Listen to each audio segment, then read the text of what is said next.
Bismillahirrahmanirrahim. Assalamualaikum warahmatullahi wabarakatuh.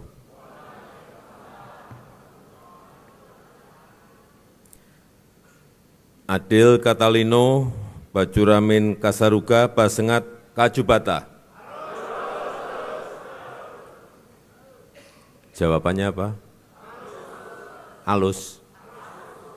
Arus. Artinya apa?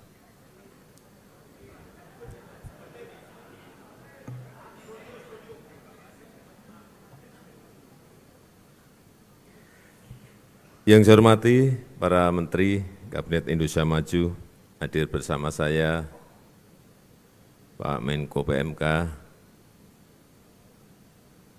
Pak Menteri Sekretaris Negara, Pak Menteri Investasi, Bapak Menteri Olahraga, Pemuda dan Olahraga, yang saya hormati senior-senior AMI, Bapak Akbar Tanjung, beserta Ibu, Bapak Anas Urbaningrum,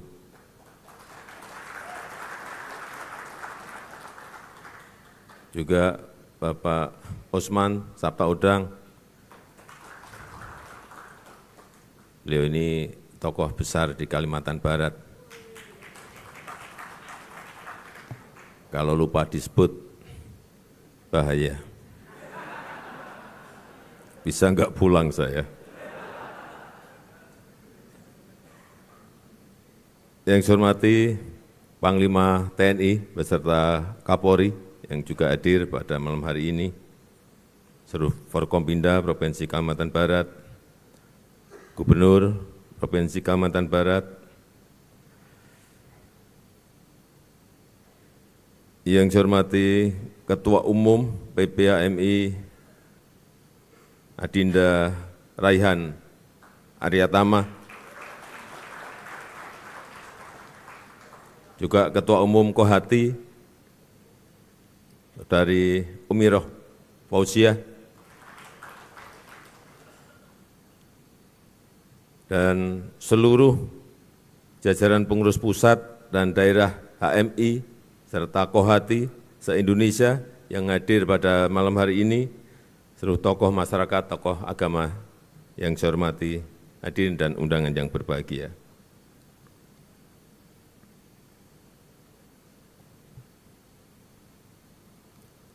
Kemarin saya terbang ke Papua, tepatnya ke Biak.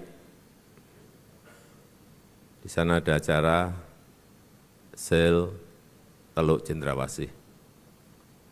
Dari Biak, saya terbang ke Fakfak untuk peletakan batu pertama pembangunan industri pupuk Fakfak yang berada di kawasan timur, yang memang belum ada industrinya di wilayah Indonesia bagian timur. Dari Fakfak, kemudian terbang ke Teluk Bintuni untuk meresmikan industri LNG train ketiga tangguh di Teluk Bintuni. Dan dari Teluk Bintuni, ini pakai heli, balik lagi ke Kabupaten Fakfak, kemudian terbang ke Kabupaten Sorong untuk juga peletakan batu pertama rumah sakit Muhammadiyah yang berada di Sorong. Dari Sorong, sore tadi saya terbang ke Kalimantan Barat untuk memenuhi undangan HMI dan Kohati.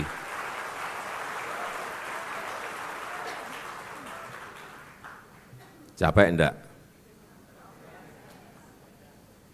Ya itu memang tugas presiden seperti itu. Memang 2 minggu ini sangat padat sekali. Dimulai di 11 November, saya terbang ke Saudi Arabia, ke Riyadh saat itu untuk memenuhi undangan KTT luar biasa dari OKI, Organisasi Kerjasama Negara-Negara Islam, dalam rangka Gaza Summit, khusus berbicara mengenai Gaza. Yang dihadiri oleh 57 negara-negara Islam, semuanya hadir dan semuanya sama. Yang disampaikan sama, mengutuk Israel, segera menghentikan perang, segera gencatan senjata, dan bantuan kemanusiaan agar dibuka lebar-lebar, karena belum dibuka lebar. Awal-awal baru 5, 10, 15 kontainer yang diperbolehkan masuk ke sana lewat pintu gerbang di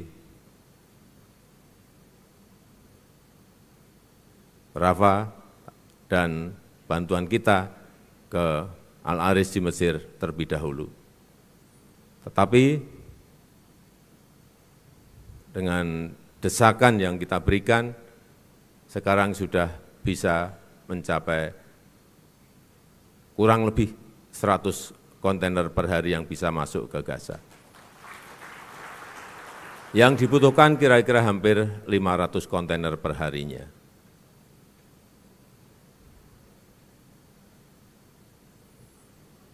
Dari Gaza Summit yang di Saudi Arabia, kita terpilih dari 5 negara untuk menyelesaikan urusan yang berkaitan dengan Gaza ini. Indonesia dari 57 negara tadi, Mesir, Saudi Arabia, Nigeria, dan Jordania. Dan saya juga menyampaikan secara khusus langsung ke Presiden Joe Biden mengenai hasil-hasil yang ada di KTT di Riyadh tadi. Saya sampaikan apa adanya.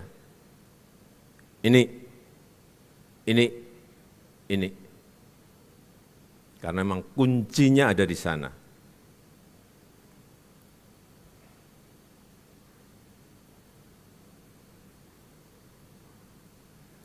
Kemudian juga saya sampaikan sekali lagi, setelah saya sampaikan di Gedung Putih, saya sampaikan lagi di KTT APEC, juga hal yang sama. Supaya semuanya mendengar betapa penderitaan di Gaza ini sebuah penderitaan yang luar biasa kalau kita baca hampir setiap hari berita-berita yang ada. Yang meninggal sudah lebih dari 15.000. 60% adalah wanita dan anak-anak yang tidak tahu apa-apa. Inilah perang yang kadang-kadang kita kalau berpikir dalam dunia yang sangat modern seperti ini, masih ada perang. Di Ukraina, tambah lagi di Gaza. Inilah situasi geopolitik yang kita hadapi pada saat awal-awal perang di Ukraina. Kita tenang-tenang, karena merasa perangnya di negara yang sangat jauh dari kita. Tetapi ternyata perang di sana juga berdampak kepada kita. Dampaknya adalah harga gandum naik. Harga pupuk naik karena ternyata bahan pupuk yang kita produksi di Indonesia, bahan bakunya berasal dari Ukraina dan Rusia. Gandum, 11 juta ton gandum yang kita impor, 30% itu berasal dari Ukraina dan dari Rusia. Saat saya bertemu dengan Presiden Zelensky, Presiden Zelensky menyampaikan stok gandum yang ada di Ukraina ada 77 juta ton, berhenti dan tidak bisa keluar kemana-mana. Artinya negara-negara yang membutuhkan gandum itu menjadi tidak ada. Ketemu Presiden Putin menyampaikan hal yang sama. Presiden Jokowi, di Rusia sekarang ini ada stok kurang lebih 130 juta ton, berhenti dan tidak bisa dikirim ke negara lain yang biasanya membutuhkan. Artinya total sudah 207 juta ton gandum yang tidak bisa keluar dari Ukraina dan Rusia. Betapa kelihatannya perangnya di sana, tapi semua negara merasakan karena harga gandum naik, harga pupuk naik, karena akibat perang. Yang kita juga tidak tahu, di Gaza, kalau perangnya ini tidak segera berhenti, imbasnya bisa ke seluruh negara di dunia. Yang kita takutkan, perangnya kalau melebar, bukan hanya Israel dan Palestina, tapi nanti dengan Hizbullah berarti di Lebanon, dengan Houthi nanti di Yaman, dengan ISIS di Syria, tambah lagi dengan Iran. Problemnya adalah bukan perangnya di sana, tapi harga minyak akan naik. Kalau naiknya hanya 1% enggak apa-apa. Kalau perang itu betul-betul melebar, kita enggak tahu harga minyak akan sampai jatuh di harga berapa. Kalau harga minyak naik, artinya seluruh harga barang-barang juga akan ikut naik.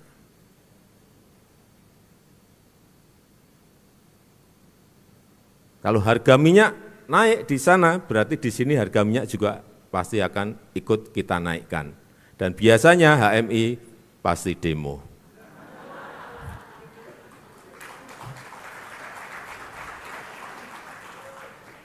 Enggak apa-apa, itu kan menyampaikan aspirasi. Betapa kalau ada sebuah kenaikan harga minyak, semua harga pasti akan ikut naik. Dunia ini kan belum pulih, dari pandemi belum pulih. Kita alhamdulillah sudah pulih dari sisi kesehatan, juga sudah pulih dari sisi ekonomi. Ini patut kita syukuri. Coba negara lain, bayangkan negara lain. Pandeminya, kesehatannya bisa diselesaikan, tapi ekonominya tidak bisa diselesaikan. Ada 96 negara saat ini yang masuk menjadi pasiennya IMF. 96 negara. Inilah kondisi-kondisi yang ingin saya sampaikan, karena ini ada tantangan ke depan kita. Tantangan kita ke depan yang paling banyak adalah tantangan eksternal yang harus dihadapi oleh pemimpin ke depan. Dan kepemimpinan ke depan sangat-sangat menentukan. Di tahun 2024, tahun 2029, tahun 2034, itu sangat menentukan negara kita bisa melompat menjadi negara maju atau tidak. Biasanya dalam sebuah peradaban negara itu hanya ada satu kali kesempatan. Kalau tidak bisa menggunakan kesempatan itu, sulit bagi sebuah negara untuk masuk ke jajaran negara maju. Peluang kita ada, kesempatan kita ada, opportunity-nya ada, tapi juga tantangannya sangat banyak.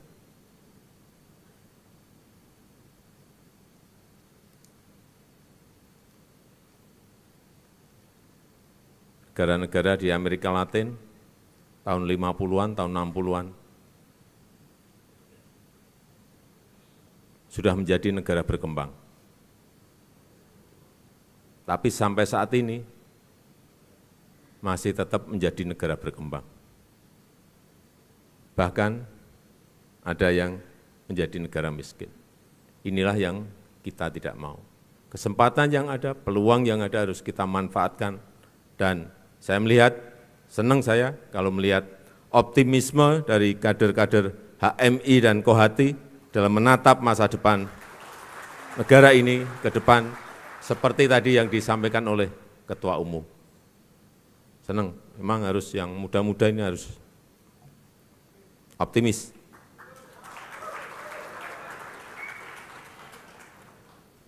Ada tantangan, kita ketahui, tapi tidak usah pesimis, tidak usah takut, tidak usah khawatir.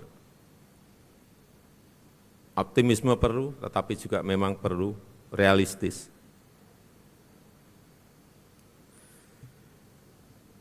Jangan sampai kemajuan yang telah ada, yang telah terbangun ini menjadi sia-sia karena perpecahan, karena kesalahan kita dalam memilih pemimpin, sehingga sering saya bicara bolak-balik, hati-hati memilih pemimpin. Tapi semuanya kita serahkan kepada rakyat karena yang punya kedaulatan adalah rakyat. Siapapun yang Bapak, Ibu, dan saudara-saudara pilih, itu adalah memang kehendak. Pertama memang kehendak Allah, yang kedua memang kehendak rakyat. Mau memilih Pak Anies, silahkan. Mau memilih Pak Prabowo, silahkan. Mau memilih Pak Ganjar, silahkan.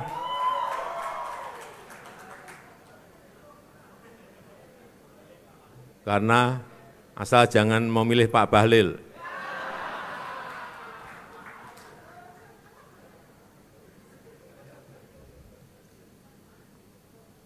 Karena semuanya nanti akan ditentukan oleh rakyat di 14 Februari yang akan datang. Oleh sebab itu, sekali lagi saya berharap HMI dapat selalu aktif mengawal perjalanan sejarah Indonesia, menjaga persatuan dan perdamaian bangsa menuju Indonesia maju yang kita cita-citakan. Yakin, usaha sampai. Dan dengan mengucap Bismillahirrahmanirrahim, pada malam hari ini secara resmi saya buka Kongres Mahasiswa Islam HMI ke-32 dan Munas Kohati ke-25 tahun 2023. Terima kasih. Wassalamualaikum warahmatullahi wabarakatuh. Berkenan Presiden Republik Indonesia tetap di atas panggung. Kami mengundang Menteri Koordinator Bidang Pembangunan Manusia dan Kebudayaan, Menteri Sekretaris Negara, Penjabat Gubernur Kalimantan Barat, Ketua Pengurus Besar Himpunan Mahasiswa Islam, dan Ketua Umum Korps HMI Wati.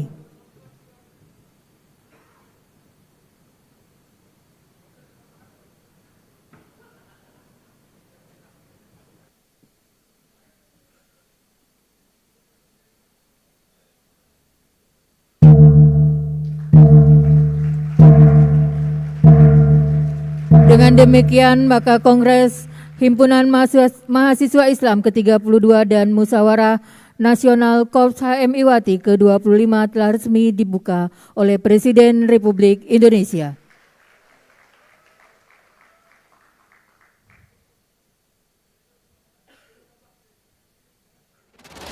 Sebagai negara besar harus berani melangkah, harus berani memiliki agenda besar untuk kemajuan negara kita, untuk kemajuan bangsa.